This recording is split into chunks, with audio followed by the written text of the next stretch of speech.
to such entities whose annual receipt does not exceed 1 crore of rupees. I now propose to increase this amount to 5 crores. Labour welfare. We have noticed that some employers deduct the contribution of employees toward provident funds, superannuation funds, and other social security funds, but do not deposit these contributions within the specified time. For these employees, this means a loss of interest or income. In cases where an employer later becomes financially unviable, non-deposit results in a permanent loss for the employees. In order to ensure that employees' contributions are deposited on time, I reiterate that the late deposit of employees' contribution by the employer will not be allowed as deduction to the employer.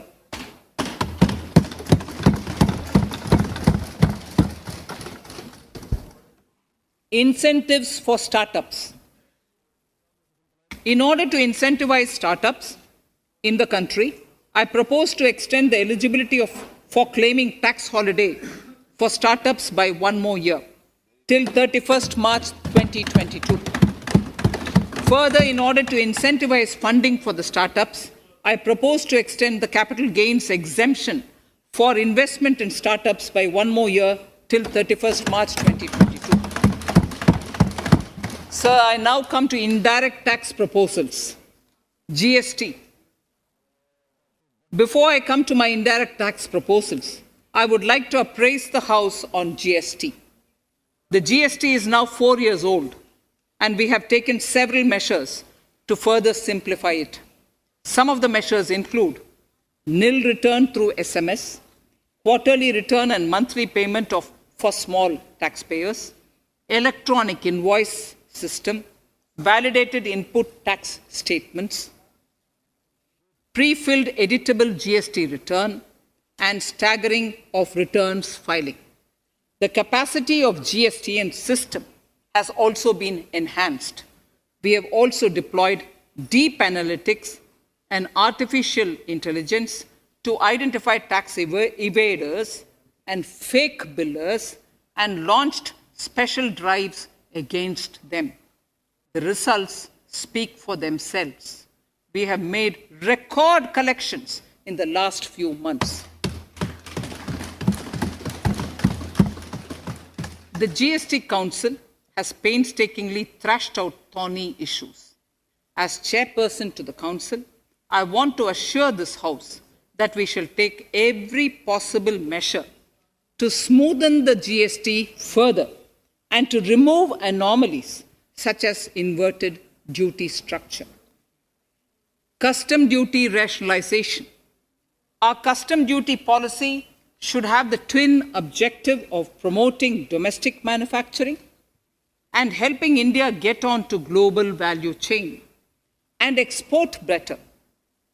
The thrust now has to be on easy access to raw materials and exports of value-added products.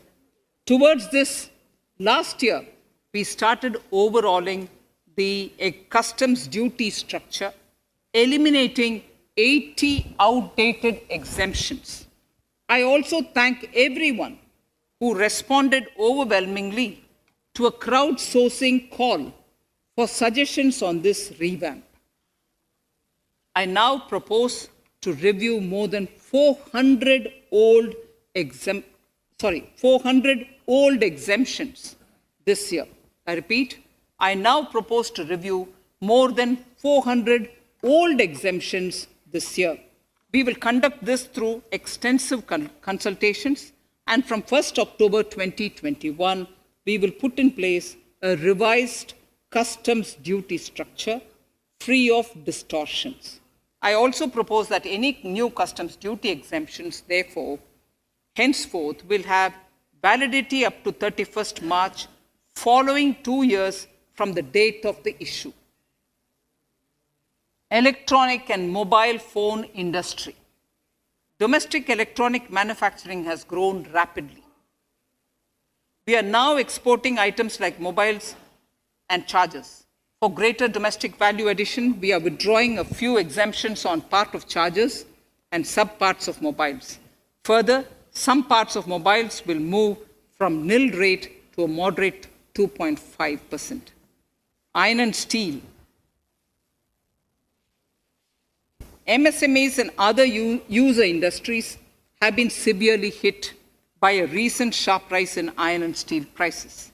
Therefore, we are reducing customs duty uniformly to 7.5% on semis, flats, and long products of non-alloy, alloy, and stainless steels. To provide relief to metal recyclers, mostly MSMEs, I am exempting duty on steel scrap for a period up to 31st March 2022. Further, I am also revoking ADD and CVD on certain steel products. Also, to provide relief to copper recyclers, I am reducing duty on copper scrap from 5% to 2.5%. Textiles. The textile sector generates employment and contributes significantly to the economy. There is a need to rationalize duties on raw material inputs to man-made textiles. We are now bringing nylon chain on par with polyester and other man-made fibers.